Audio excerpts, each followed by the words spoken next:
नमस्कार बच्चों। तृतीय वर्ष की इस कक्षा में आज पुनः आप सभी का स्वागत है। और आज हम जो अपना पहला पेपर है उसमें से जिस टॉपिक को पढ़ेंगे उसका नाम है भू राजस्व व्यवस्था, जिसके अंतर्गत 3 तरह की व्यवस्थाएं आती हैं। पहला है स्थायी बंदोबस्त, दूसरा रैयतवाड़ी व्यवस्था और तीसरा महलवाड़ी व्यवस्था। अंग्रेज़ों ने जो सुधार किए थे भूमि से संबंधित, उनमें इन तीनों का जिक्र होता है। अब हम सबसे पहले देखेंगे कि स्थायी बंदोबस्त क्या है ना। अब हम ये जानना चाहेंगे कि भाई स्थायी बंदोबस्त क्या है और अंग्रेज़ों ने इसे कैसे लागू किया था। तो सबसे पहले यह व्यवस्था बिहार, बंगाल, उड़ीसा है ना और अवध के बनारस प्रांत तथा मद्रास प्रेसिडेंसी के धुर उत्तर जिलों, जो कि आजकल आंध्रा में है, वहाँ ये लागू की गई थी। बंगाल में ये व्यवस्था 1793 में लागू की गई और इसको 3 चरणों में गुजारा गया, या ये जो व्यवस्था थी 3 चरणों में गुजरी। अब बच्चों हम देखेंगे कि पहला चरण है, आप नोट भी करते जाइएगा, 1764 से 1772 ईस्वी। दूसरा चरण 1772 से 1786।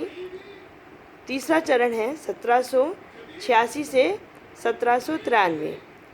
तो पहला कौन सा हुआ, मैं एक बार फिर बोल देती हूँ, 1764 to 1772। Then the second phase is 1792 to 1786 and the third one is 1786 to 1793। ये तो हो गए चरण। अब हम देखेंगे कि इस स्थायी बंदोबस्त में कुछ प्रावधान भी तय किए गए थे। मतलब इस व्यवस्था के अंदर कुछ चीज़ें तय की गई थी, उनको हम सिलसिलेवार लेते हैं। पहला है अपना, सबसे पहले हम देखते हैं कि इस बंदोबस्त के तहत जमींदारों को भूस्वामी माना गया, अर्थात ज़मीन पर जमींदारों का अधिकार माना गया तथा उन्हें कृषकों से लगान वसूल करने का अधिकार दिया गया। तो पहली व्यवस्था क्या हो गई कि जमींदार ज़मीन के मालिक हो गए और वो किसानों से लगान वसूल कर सकेंगे। दूसरा जो प्रावधान रखा गया इसमें वो है, इस बंदोबस्त के तहत जमींदारों को प्राप्त राजस्व की राशि तय की गई, अर्थात फिक्स कर दिया गया कि भाई कितनी राशि ली जाएगी, और वो कितना था, लगभग वो जो राजस्व का 10 से 11वां भाग था।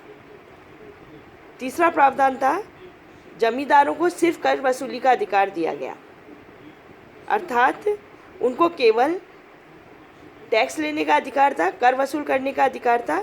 इसके अलावा उनको किसी भी तरह के कोई प्रशासनिक अधिकार प्रदान नहीं किए गए थे। नेक्स्ट है, प्रत्येक जमींदार को सूर्यास्त नियम के अंतर्गत राजस्व अदायगी के निर्देश दिए गए, अर्थात कि जो वसूल करने का अंतिम दिन था उस दिन सूर्यास्त तक ही वो उस कर को वसूल कर सकते थे। और अगला प्रावधान था, काश्तकारों के नाम पट्टे जारी करना और उसे स्वीकार करने पर हस्ताक्षर करना अनिवार्य कर दिया गया था। ये तो इस व्यवस्था के कुछ मतलब अपन ने देखा कुछ प्रावधान थे। आगे हम देखेंगे कि स्थायी बंदोबस्त व्यवस्था का प्रभाव क्या हुआ। ये तो अंग्रेज़ों ने एक व्यवस्था लागू की।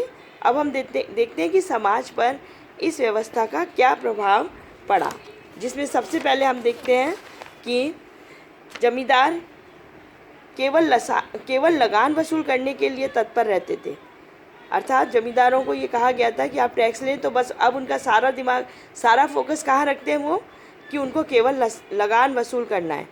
खेती के क्षेत्र में कोई उन्नति हो रही है या कोई नए इनोवेशन की आवश्यकता है, वो उनके जहन में नहीं आता था, या ये कह लीजिएगा कि वो कृषि खेती की उन्नति की ओर कोई ध्यान नहीं देते थे और उसकी उन्नति से उनको कोई लेना देना नहीं था।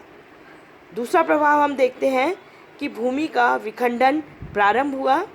विखंडन मतलब भूमि के टुकड़े होना प्रारंभ हुआ, जिसने एक नई व्यवस्था को जन्म दिया।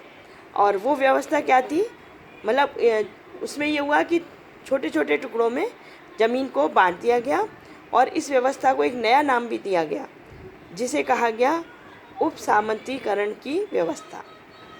तो ये इसका एक समाज में और प्रभाव था। पहला प्रभाव हमने देखा कि जमींदार केवल लगान वसूल करने में रहते हैं। दूसरा